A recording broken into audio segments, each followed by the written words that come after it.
What in this computer? Okay, so I'm Jan Jorgensen here in my imperfectness, getting everything setting up, letting people on Zoom, inviting people to Zoom, and we're having laughter. Those of you that see this in the future, you may not know that this is live, and I'm interacting with these amazing, wonderful Earth visitor angelic beings coming here. So sometimes we're talking about things before I press record. And actually, that's a secret I should have been sharing all along, but we were just laughing together. And that's my theme going forward. Joy. Joy. How do we create a new world if we're embroiled with what's not working? And if our emotional field is flat, are people going to want to listen to what we have to say? I often say over and over, our best choice in every moment is to just be that light. And what does that mean? It means to have some hope. It means to have some joy, to have something that is bubbly. And other people say, I want what she's drinking. So sometimes in a crazy world, you might be accused of being the town drunk, the town, the town fool, the one who isn't quite with how dark things are and how awful and how things just aren't going to work out. And look at how problematic everything is. So recently, I've had a shift, and I'll just tell you. And in these, I share a lot of my internal process. Is that since I was little, I always felt someone must have threatened me. If I did this or said that, I'd be cast out and be an orphan. And I've always felt like, oh, I need to create a safe home. I need to I need to just do this and this and this and have this safe home. And now I've come to realize I have the most beautiful homes in the Pacific Northwest, but I haven't been feeling well for the last 4 years, and I have a very strong intuition. And some of the tests show that the air and the soil and all this moisture doesn't agree with me. So Spirit is almost playing a trick saying, okay, we gave you the most wonderful homes, material you could imagine. However, you won't feel good if you live there. And that is Spirit saying there must be something else.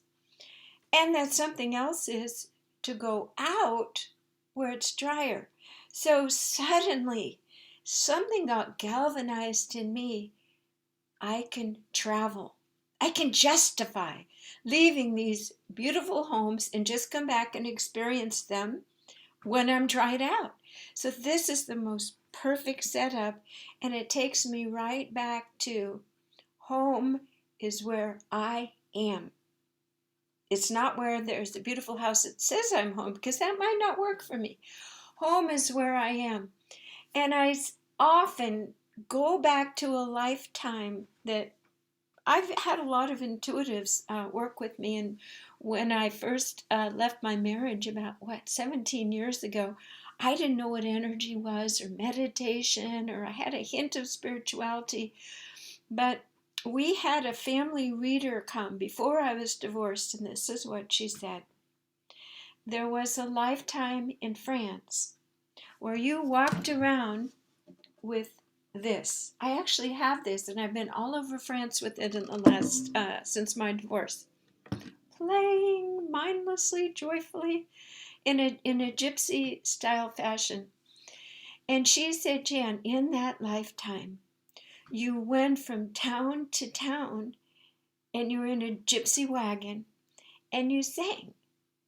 And the children would come and sit and listen to you, and you'd have a little blanket there and some snacks. And the children would come who were deformed, whose brains didn't work like other people's, who were differently abled. And I would tell the family, I would say, may I take your child with me? And I collected up a family, a community of music and joy to such an extent that then patrons paid for me to come and present in different places with these joyous young people, singers, rejected from their homes and their families. And when I would go back to the community or the home where that child had previously lived, the parents would say, "What have you done with my child? I don't see Johnny. I don't see," it was probably a shock. "I don't see Johnny anymore." And I'd say, "This is your child right here, this beaming, beautiful, loved child." So I'm telling this story because you have a ministry. There is a group of people waiting for you, and they might not come to you. They might not come to you. I had what I thought was the perfect painting meditation set up for the forest. I have initiation areas. I worked so hard, and all these people signed up and meet up, but guess what? Only one painter came out of 6. And I said, Spirit's trying to tell me something here, as I set up laboriously and shut it down after.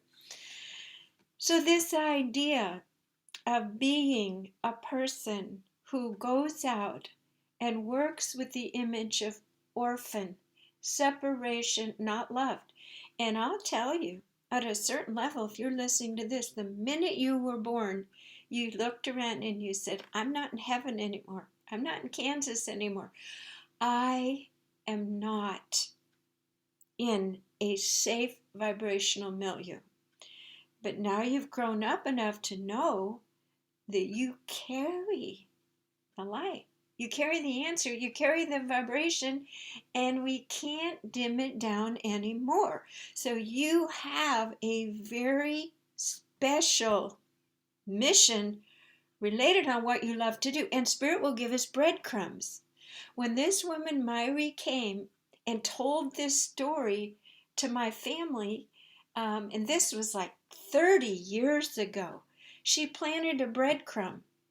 And then there's been times when I've gone to France and I've learned about the Queen of the Orphans, Saint Sarah, Saint Marie de la Mer, and I actually led spiritual tours. I took groups of people there. I studied this dark little demure saint. And so it doesn't say I was her. It doesn't matter. What it means is the archetype that makes my field light up is helping people realize that yes, on earth, it's hard to feel safe and fully loved and at home. However, we have a heavenly home. And by bringing vibrational states and working with them with people's energy fields, we can actually go to our real home. And that's what happened in that lifetime with the children. And that's what I intend to do here and now. So I'm having a lot of fun with this, and I've posted. Oh no, it's even better. I was shopping with my daughters in Port Townsend, and they're going to, young women shops, and I go into a women's decor shop, and I see a little gypsy wagon. And it's just like I'm compelled to buy it. And I'm not sure why. I bought this and I went, I put it in the bag, left it in my car. I had so many little signs in the last month that this whole thing of going out onto the road. And then I started facing the roadblocks, and you will face your roadblocks. The gypsy wagon doesn't have a bathroom. The gypsy wagon, I don't even know if it has a sink. I went to the bank and he looked at my business profile and kind of looked at me sideways. And it's just, the whole thing has just been hilariously funny. And then I think, will I have the courage to actually do it? And another sign, I'm shopping to get things for my little booth of resale, and I see this little gypsy dress. This morning, I'm going through things in the big house, and I found this, which I haven't played in a long time.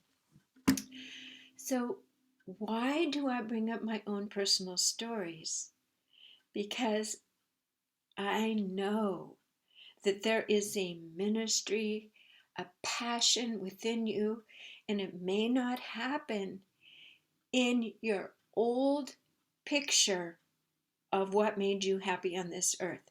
A home, a partner, a this, and this. You might have to have the courage to form a new picture. And I call this your highest dream, your highest calling. So we're going to go into meditation today, and you're going to see yourself, the potential. And it might not be a job description. And remember, we're not throwing the baby out with the bathwater. It doesn't mean I'm going to leave my home and go in a gypsy wagon forever. No, I'm going to go out and then I'm going to come home.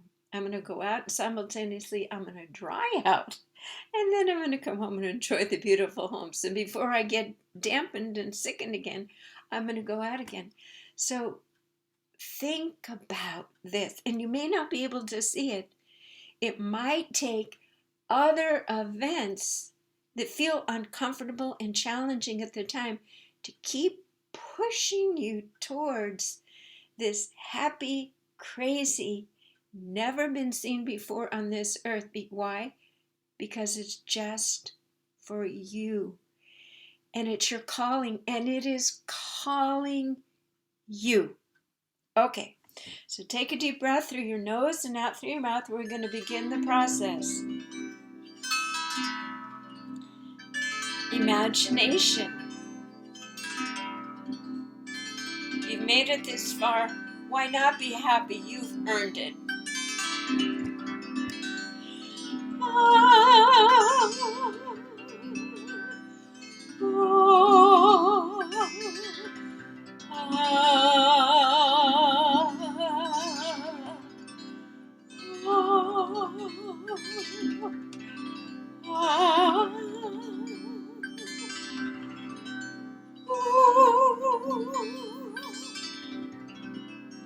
It's never too late to initiate your dream. If you say I'm too old, guess what? It is the very thing that will bring the vibration that will youthifies you, give you all the energy in the world. It will change all of your thoughts and replace the old structures and patterns of what was with what joyful beginnings, connections, and community and joy. There is nothing more joyful than to be in your mission on that white horse. Yippee-ki-yay. Take a deep breath through your nose and out through your mouth. We ask and intend to set a sacred space. We place a beautiful holon of balance, a geometric structure, over our entire energy field. Only energies of the highest light may be in your own personal space now. Take another deep breath through your nose and out through your mouth. We're leaving the past behind. We're leaving behind the stories, the shoulds, the coulda, woulda, shoulda, all of that. And we're rewriting your future moving forward from this moment, emblazoned with the vibration of joy. Joy is catching. It is contagious.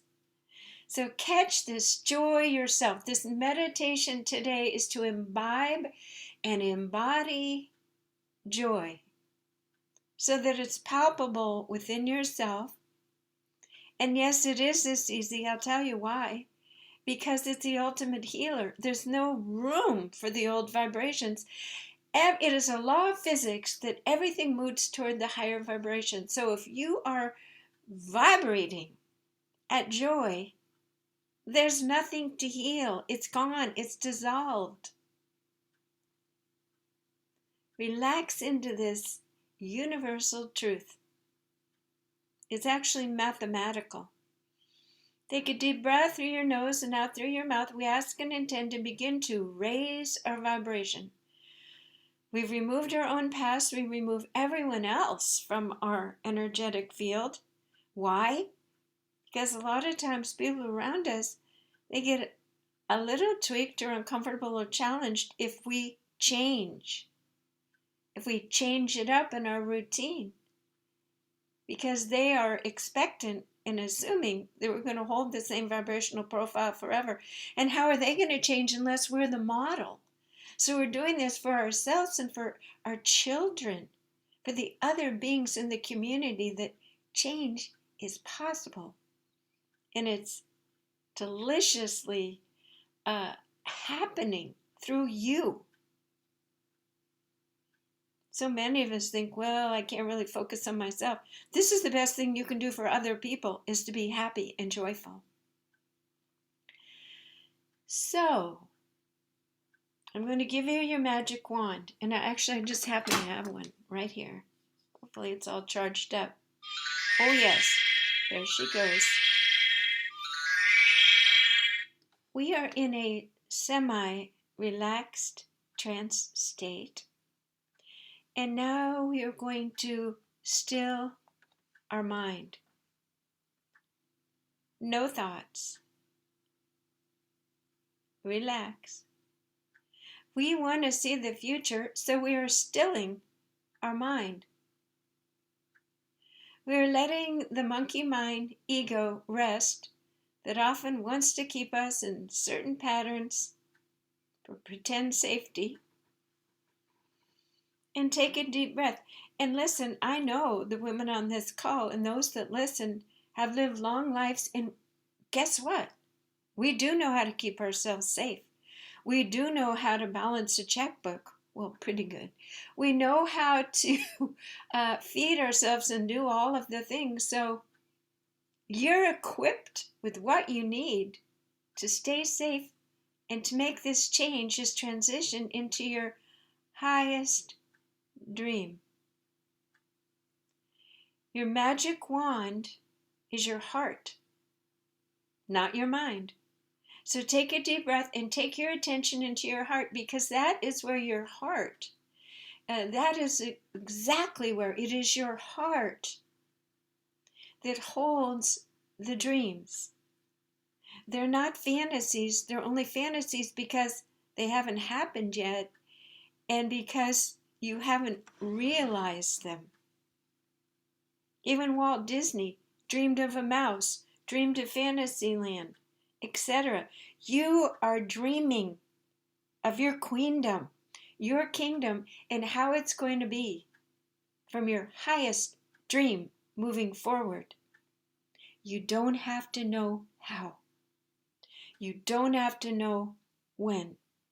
It's just going to start unfolding when you say yes. So in your heart, there is a beautiful chamber that can see the future. And guess what? It has a beautiful movie projector in there. It has divine beings to show you the way. And it is interdimensional, so it's not something like in the regular world.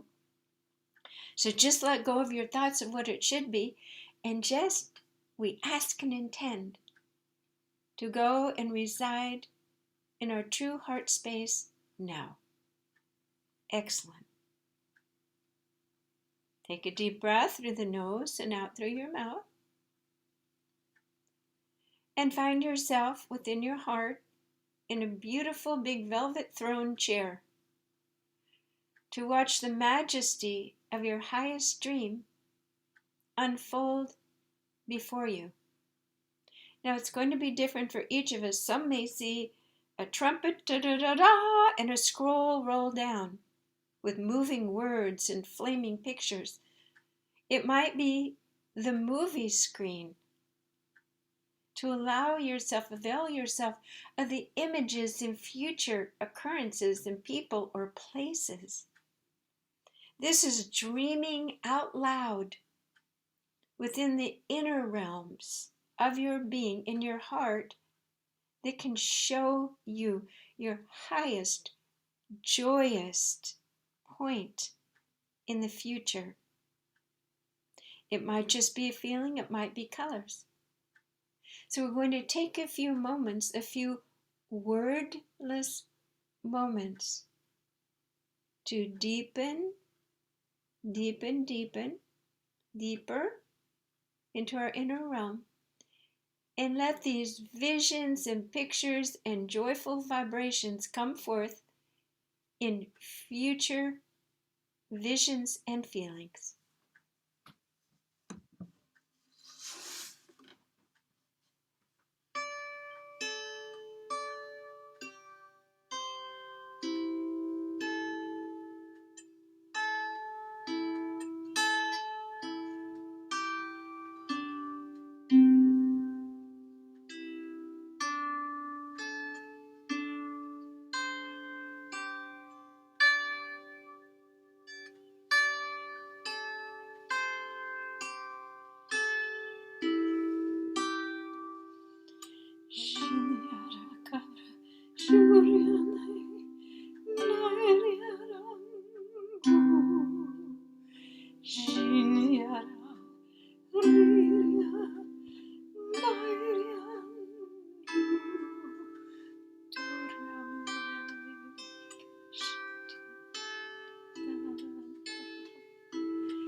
Notice the beings around you,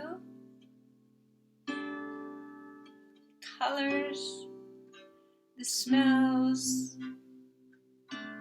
the joy.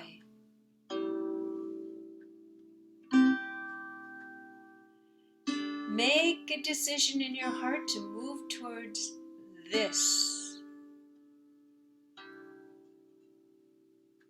It is your own holy grail, your own home within a home, bringing heaven to earth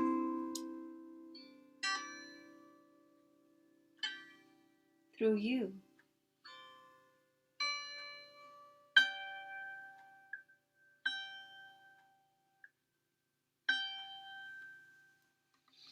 Take a nice breath through your nose and out through your mouth. I see the joy running through your arms, your legs, your dancing fingers, your singing mouth, your expanding heart, your open crown chakra for receiving the resources and energies endlessly that you need for these purposeful, passionate pursuits. Take a deep breath and just anchor this joyful vibration into your entire body now. Doesn't matter what other people think or say. You're going to figure it out. You're going to allow yourself to do it. Because this joy is it. This joy shows that the light coming through you from source is actually spreading out. And that feels wonderful. To be in service, just being happy. So we'll bring this part of the meditation to a close by imagining we're putting a beautiful golden resilient egg around our entire energy field and holding this joy in and letting it grow, letting it fulmigate like a wonderful positive bacteria, letting it go into all parts of all of your systems, reformulating your vibrational field to crazy joy, fun joy, heretic joy, wild joy, practical joy as well. Okay, so I'm going to press off on the recording, and we're going to take a pulse of and take conversations of what people saw and what it meant to them and what their feelings are about all this. So thank you for joining me on the video in the future for this section. I am Jan Jorgensen at Sound and Light Healing Arts, and I am developing the Joy Wagon tours, coming to your community and then coming to your country. I intend to circle the world. Thank you.